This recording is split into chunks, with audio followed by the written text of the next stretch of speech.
Just another powerful gospel again this week, one that I think probably we're familiar with. We've heard this before.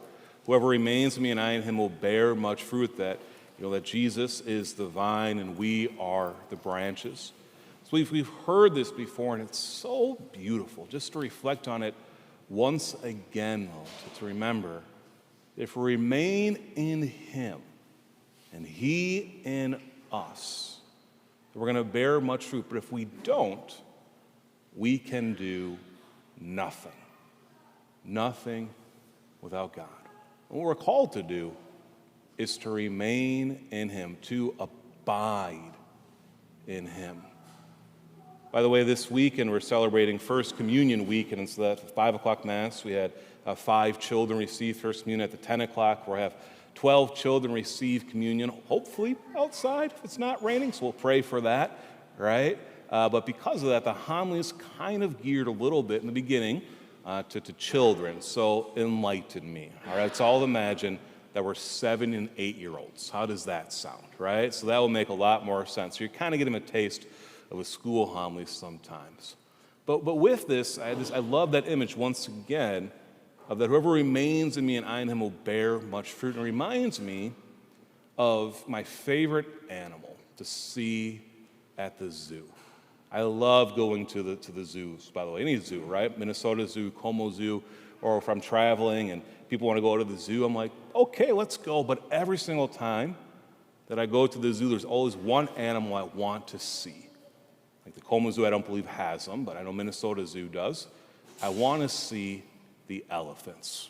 Why? Well, the elephant's big, so am I. Elephants like peanuts, so do I. Elephant is smart, I'm not, but I like to look at smart elephants, right?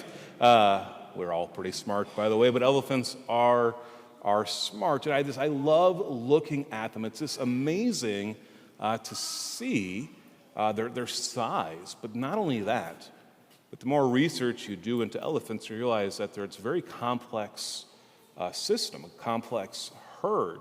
And there's some interesting that happens only with elephants. An elephant, by the way, when the mother becomes pregnant, will carry the child for 22 months. It's a 22-month pregnancy.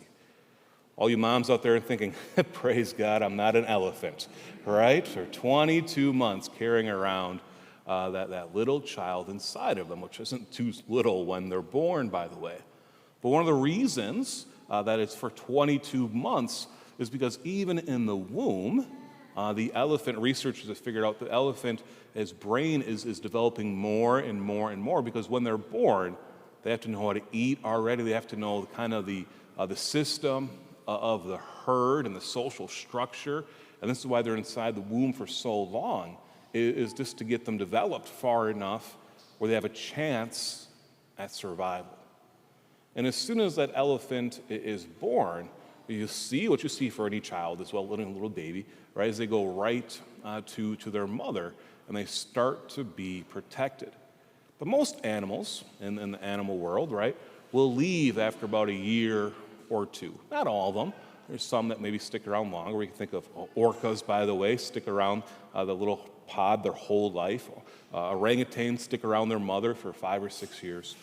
But elephants remain with their mother and the herd at least until they are 16 years old. It's quite amazing, actually, in the animal kingdom, the animal world, for this to happen. But why? Why does an elephant remain so long? Well, because at that time they're getting bigger and bigger and bigger, right? They're hopefully getting smarter and smarter and smarter. But also they're remaining because they're being protected. The mother and actually the whole herd will protect that child, and they have to remain in there, because if they went off by themselves, there's no way that they would be able to survive. You're never going to quite see an elephant trying to camouflage themselves and hide from predators, by the way. They're just too big, right? And so they remain in this herd until at least maybe when they're 16, maybe then they'll go off and join a different one. And at that time, they're big enough, they're going to be fine to protect themselves. But they remain And in doing so, they're able to thrive. And we see this. We see that elephants, can thrive. Their predators can only take them down maybe, if one is sick or if one falls behind.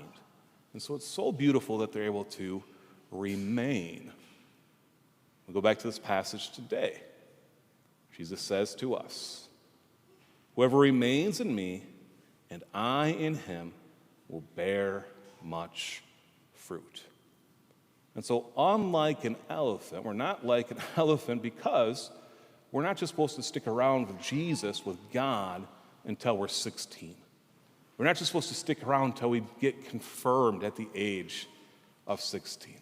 No, what Jesus is saying is we're called to remain in him all the time, and him in us. And of course, for all those children that were receiving First Communion, and for us as well as we receive the Eucharist today as well, Jesus does come inside of us. He's part of us. We are receiving Jesus Christ truly present, his flesh and his blood. And he becomes part of us. He remains in us. But do we remain in him?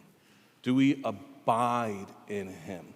Do we abide in the sacraments of the Eucharist, of confession, and take advantage of those readily to be able to abide in him and walk with him and journey with him? And of course, this is what we're called to do. Because without him, we can do nothing.